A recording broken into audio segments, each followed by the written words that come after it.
আর কিছু তার ছিল না। তাও বেলাল রাদিয়াল্লাহু তাআলা কে একজন সাহাবী জিজ্ঞাসা করলেন, ভাই তোমার কেমন লাগে? বেলাল বলে, ভাই আমার মতন সুখী মানুষ পৃথিবীর জমিনে আর কেউ নাই। বলে, কেন ভাই? তোমার তো ধন নাই, সম্পদ নাই, সুখী কেমনে হয়? বেলাল রাদিয়াল্লাহু তাআলা ডাক দিয়ে বলে, ভাই আমি চক্ষুটা বন্ধ করে যদি ইয়া রাসূলুল্লাহ বলে ডাক দে, সঙ্গে সঙ্গে আমার নূর নবীজি আমার চোখের সম্মুখে হাজির হয়ে যায়। দয়াল তোমার সাথে প্রেম করে পরাণ আমার মরে না, আমি আগে নালিশ কইরা রাখি, আমি মরলে যেন তোমার দেখা পাই। প্রেম যদি আপন মুর্শিদের সাথে করতে পারে, এই আব্দুল কাদের ভাইয়ের সাথে যারা ছিল মরণের আগ পর্যন্ত মুর্শিদপুরীর নাম তিনি ভুলেন নাই। তিনার জীবন যাওয়ার আগ পর্যন্ত খাজা বাবা মুর্শিদপুরি তিনি বলেছেন, ভাইরা আমার প্রেমিক হও, প্রেমিক হও, প্রেমিক হও, প্রেমিক হও, প্রেমিক প্রেমিকের এমন দাম, প্রেমিকের এমন দাম, প্রেমিকের এমন দাম। আমার নবীজি মেরাজে গেলেন, মেরাজে যাওয়ার পর জান্নাত পরিদর্শন করতেছেন, শুনতেছেন কার যেন পায়ের আওয়াজ শোনা যায়। আমার নবী জিজ্ঞাসা করলেন, হে জিবরাইল, তুমি আর আমি ছাড়া কি এই জান্নাতের ভিতরে দ্বিতীয় কোনো ব্যক্তি আছে? জিবরাইল বলেন, না গো নবী নাই। আমার নবী বলেন, জিবরাইল কার পায়ের আওয়াজ শোনা যায়? জিবরাইল বলে, ইয়া রাসূলুল্লাহ, নবী গো, যার পায়ের আওয়াজ আপনি শুনতেছেন সে হলো আপনার আশিক হযরতে বেলাল রাদিয়াল্লাহু তাআলা আনহু। নবীর প্রেমিকেরা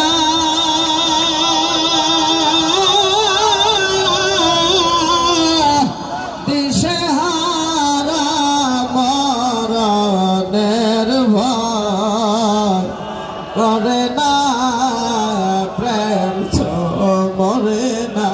প্রেম যদি করতে হয় বাবা নূর নবীজির সঙ্গে প্রেমের দাগটা লাগাও, আল্লাহর ওলির সঙ্গে প্রেম করো।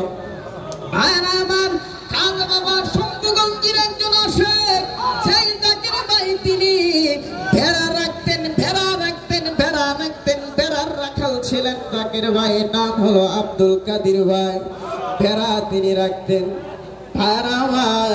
সেই জাকির ভাই যখন দুনিয়া থেকে বিদায় হয়ে গেলেন, লালকুটি পাগা দরবার শরীফে দুনিয়া থেকে বিদায় হয়ে গেল।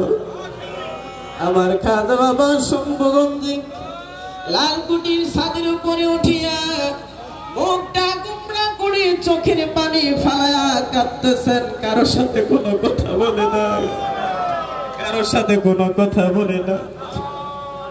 মা শান্তি গেলেন বাবাজানের কাছে কথা বলার জন্য, বাবাজান কারোর সাথে কোনো কথা বলে না।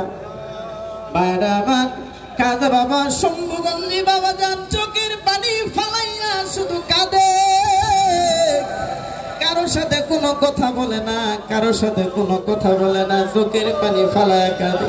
বাবা পীর কত আপন সেদিন বুঝবা, যেদিন দেহ থেকে প্রাণ পাখিটা উড়াল দিয়ে চলে যাবে। আমার খাজা বাবা শাহানশাহ শম্ভুগঞ্জি তিনি চোখের পানি ফালায়া কাঁদতেছেন। মেজ হুজুর পাক গেলেন, বললেন, বাবাজান কত বড় বড় জাকির ভাইরা আছে, তারা দুনিয়া থেকে বিদায় হয়ে গেলেও তো আপনি এত মনটা আপনার খারাপ হয় না? বাবা সাধারণত বেড়ার রাখাল দুনিয়া থেকে বিদায় হয়ে গেল, আপনি এজন্য খান না, ঘুমান না, আপনার শরীরটা তো অসুস্থ হয়ে যাবে। খাজা বাবা শম্ভুগঞ্জে ডাক দিয়া বলে বাবা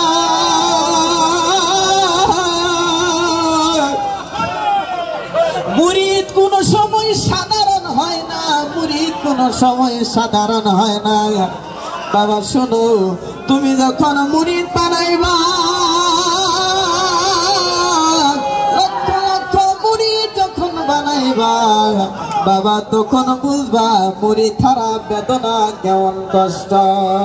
আমার আর কত কান্দাইলে তোমার মিঠবে মনের সাথ আমার মুর্শিদ প্রাণনা। আমার কত কান্দাইলে তোমার মিঠবে মনের সাথ। ও বাবা গো তুমি দেহ নিলা প্রাণ নিলা আমার জীবন যৌবন সবে নিলা গো। সকলকে শুনে এখন থাকো দূরে দূরে, আমি যার কাছে যাই সে আমারে দেই দেব প্রবাদ আমার মুর্শিদ প্রাণনা। আমার কত কান্দাইলে তোমার মিঠবে মনের সাথ। আর আমার সেই গুণের গুণান্বিত সেই খাজা বাবা এলেন পুরীর গুণে গুণে। খাজা বাবা শম্ভুগঞ্জের খাস খিলাফত প্রাপ্ত প্রতিনিধি, নায়েবে রাসূল, আওলাদে রাসূল, বাক্য সিদ্ধ মহাপুরুষ আমার খাজা বাবা মুর্শিদপুরে পাওয়া যায়। তিনার দিকে তাকাইলে বোঝা যায়, তিনার শরীর মুবারকের দিকে তাকাইলে বোঝা যায় পীর মুরিদের জন্য কত দরদি হয়। আর আমার খাজা বাবা মুর্শিদপুরের দিকে যদি কোনো ব্যক্তি তাকায় তার দিলটা যদি পাথরের ন্যায় শক্ত হয়, আমার খাজা বাবার দিকে তাকাইলে তার দিলটা মোমের মতন গলে যায়, মোমের মতন গলে যায়। আমার নবীজির মহব্বতের ফায়া জড়িত হয়। আর আমার মাদ্রাসার ছোট্ট প্লে শ্রেণীর একটা ছাত্রকে আমি নিয়ে যখন মুর্শিদপুর দরবার শরীফে গেলাম, প্লেতে পড়ে 5 থেকে 6 বছর বয়স হবে। বাবার নাম যদি জিজ্ঞাসা করি, বাবা তুমি বলো তোমার বাবার নাম কি, ভালোভাবে বাবার নামও বলতে পারে না।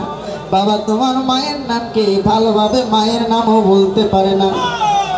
সেই 5 থেকে 6 বছরের বাচ্চাটাকে নিয়ে আমি মুর্শিদপুর দরবার শরীফে শুক্রবারে নামাজ আদায় করার জন্য গেলাম। সেই বাচ্চাটাকে বাবা জান শাহাদত আঙ্গুল দিয়ে ইশারা দিলেন সামনে নিয়ে যাওয়ার জন্য। আমি ধরে দিলাম, সেই বাচ্চাটা সামনে গেল, বাবা জানের সামনে গেল। পায়রা আমার বাবা জান মুর্শিদপুরি যতক্ষণ ছিলেন আমি দেখলাম সে বাচ্চার চোখের পানি শুকায় না। সর্বক্ষণই কাঁদতেছেন চোখের পানি শুকায় না। বাচ্চাকে চাবুক মারলে যেভাবে কাঁদে না, খাজা বাবার কাছে যাইয়া এমন ভাবে সে চোখের পানি ফালাইয়া কাঁদতেছেন। আমি সেই বাচ্চাটাকে মিলাদ কিয়াম দোয়া শেষ হয়ে যাওয়ার পর জিজ্ঞাসা করলাম, বাবা তুমি কেন কাঁদলা, তুমি কেন কাঁদলা, কেন তুমি কাঁদলা? সেই 6 বছর 5 থেকে 6 বছরের বাচ্চা আমাকে জিজ্ঞাসা করে বলে, হুজুর কেন কাঁদলাম আমি জানি না। আমাকে যখন সেই হুজুরটা আঙ্গুল দিয়ে ইশারা দিয়া তার সামনে নিয়ে গেল, আমি যতই তার চেহারার দিকে তাকাই ততই আমার চোখ দিয়ে মাছের চোখ দিয়ে ধাঁধা করে পানি বের হয়। কেন আমি কাঁদলাম আমি বলতে পারি না। আমার প্রেমের আগুন জ্বালায়া দিল বাবা মোরে পাগল